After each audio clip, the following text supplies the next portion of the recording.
Hey Gemini, hello and welcome to your weekly reading. I'm Stevie. This is Spiritually by Stevie, and if you are Gemini Sun, Moon, Rising, Venus or North Node, there could be something in this reading for you.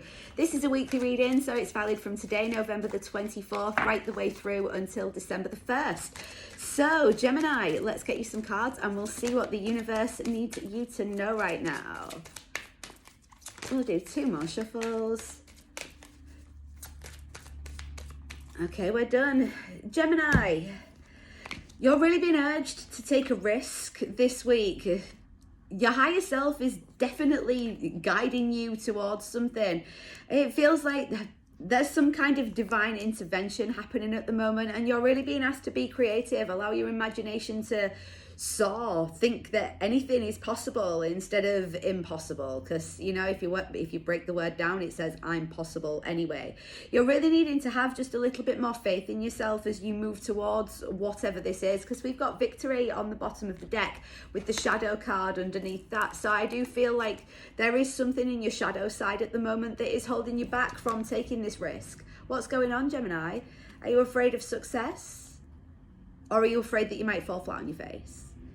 Gemini, one thing that is guaranteed from a failure is that you know what not to do next time. And I do feel like that's what your higher self is trying to tell you. It's true, you failed in the past, but all those failures have soon combined to become quite a valuable life lesson for you guys as you're able to move forwards into the next phase of your life.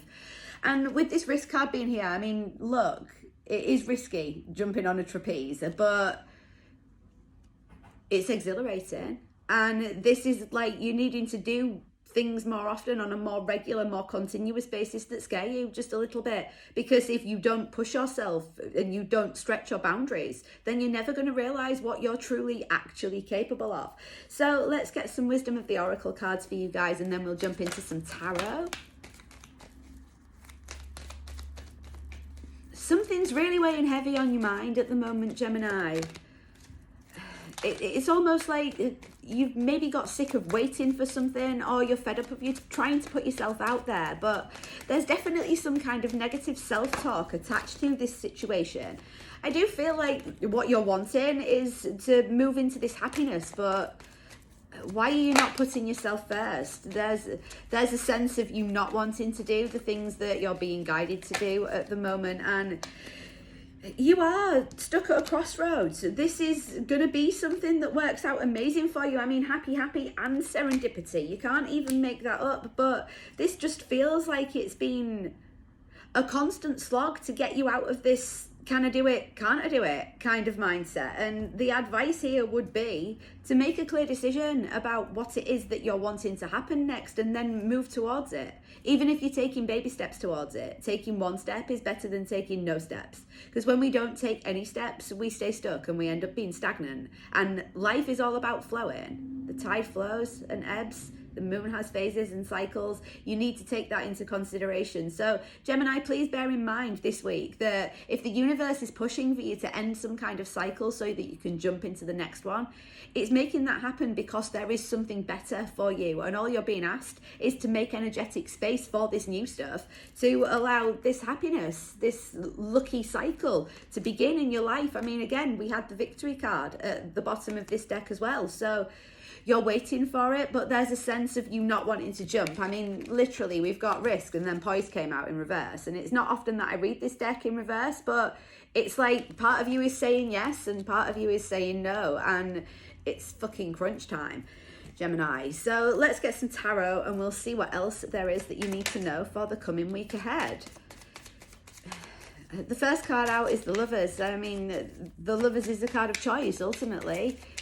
What are you going to do? You know that you're needing to make a decision regarding this, but for some strange reason, you're being stuck. It's like when you have fight and flight mode, there's also freeze mode in the middle, and you're really being urged to just spend some time this week, Gemini, going within, thinking about what is the next best course of action for you. Because I feel like what you're doing at the moment by not taking any action with the 8 of Wands being here in reverse, you're not communicating, you're not saying anything to anybody, you're not doing anything, and that is getting you in this 3 of Swords kind of energy. It feels a little bit shitty and slightly, it's a bit much. But as soon as you decide exactly what it is that you want and you're brave enough to take those risks, towards your own happiness, then it's going to be a lot easier for you to understand. You're going to have to take some action here. Like, really, charge, go for it. Because what's the worst thing that could happen? What exactly is it that you're afraid of? What have you got to lose? Don't be so emotional about this. I feel like you're looking at this from the wrong kind of angle. Going within and seeking some kind of advice from your higher self, your inner child and your own spirit guides is going to be something that stands you in real good stead this week. I do feel like there is something that you're missing that only internal reflection is going to bring in this situation. And once you've got that internal reflection, it's going to be like the missing piece of the jigsaw puzzle. But there's chaos and conflict surrounding this shit at the moment, and you're not really wanting to do what's right for you. There's definitely some kind of massive internal struggle happening inside you this week, Gemini, and it doesn't feel like it's going to be the greatest kind of energy for you. What you're wanting is this: you're wanting that happiness, you're wanting that fun, you're wanting that good time, you're wanting that happy, fun, lovely, gorgeous time. I mean, look, it's like this card always reminds me of the song Castle on the Hill by Ed Sheeran, and then that's what it is. That's what you're looking towards over on the castle on the hill, and it seems like it's unattainable for you because you're in this stuck mindset, because you're not listening to what your heart and your soul is truly telling you.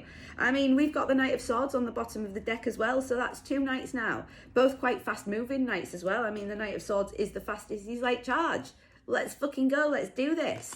And for whatever reason, you're holding yourself back from this, Gemini, and it feels like it's such a shame because you're sacrificing what your soul is telling you is going to be good for you moving forward. And I'm not quite sure why you're making yourself feel this sacrifice. You're really being urged to take control of the situation, move towards the things that make you passionate, move towards the things that really do set your soul on fire this week, Gemini. Just, you have to take charge, you have to step up, you have to lead this. The Empress here, he doesn't sit around and do nothing. He has teams of people that he delegates stuff to, he does it, he takes courses of action, and he's very in control of the situation. There needs to be a balance more between what is going on in your head and what is going on in your heart.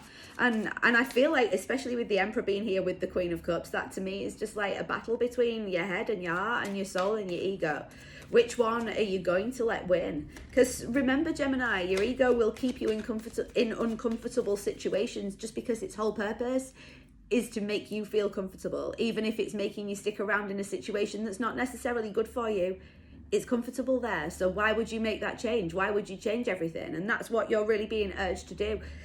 Look at it from a different angle, take charge, and then take the actionable steps that you're really being guided to take at the moment if you're wanting this victory. There's no point in shying away from it. Go towards the thing that's going to light you up in a very, very, very emotional way. I do feel like that's going to be the best course of action for you this week, Gemini. So let's get some affirmator cards and we'll get you some advice for the week ahead.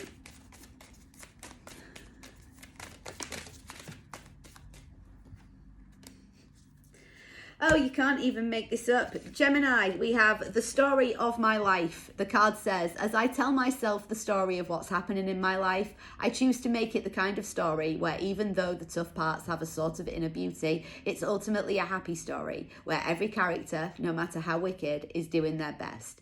And let me tell you, it'll be worth it when I earn that Pulitzer Prize for the best inner monologue. This is about putting yourself front and center this week, Gemini. Stop allowing yourself to be an extra in your own life story. You are the main goddamn character. Start acting like it. It's time for you to bring in some balance, get centered, get focused, work out what it is that you truly want, and have a little bit more fun with yourself. Allow yourself to be in a constant state of wonder. Approach things with a big fat smile. I mean, smiling's contagious in the same kind of way that yawning is. If you see somebody yawn, you're 95% of the time going to yawn. It's just a natural reaction. If you see somebody smiling, not only will that cheer you up, but it also puts a smile on your face. There's a sense here that you're not having enough fun, that you're not seeing the good in every situation, and that's happening because you're not putting yourself front and center. You just have to allow yourself to get into this state of wonder just a little bit more often. This card literally says it's a wonderful thing to be in a state of wonder. And when I'm a good audience to my life becomes better and better theatre. When something delightful happens, I can shout encore and be tickled by it when it happens again. When something maddening happens, I can laugh it off. Either way, I'm glad I got a ticket to the show. And if you've bought a ticket to the show and you're not taking part in it and you're just sitting down and being very passive and very indifferent, nothing's ever going to come of that. There is the possibility here, providing you make the changes that you're being guided to make that decision that you're holding yourself back from, because what's coming is going to be something that is absolutely ridiculously amazing for you. But you just have to work out how you're going to get past this stuck energy and give yourself the space that you need to be able to propel this forward instead of just being a fucking stick in the mud. Gemini, it does feel like it's going to be a little bit of a bumpy ride for you guys this week, so make sure that you're strapped in and that your seatbelts are all on, because it might be a little bit uneasy, but it will definitely be worth it when you make it out the other side. So thanks guys ever so much for being here. I'll be back same time, same place next week. In the meantime, if you'd like to book a reading, healing or coaching session, join my VIE club over on Patreon, or even join my brand new 30-day program, Becoming Unfuckwithable. All the links that you need are down in the description box below. Love you guys. See you next time. Take care. Bye-bye.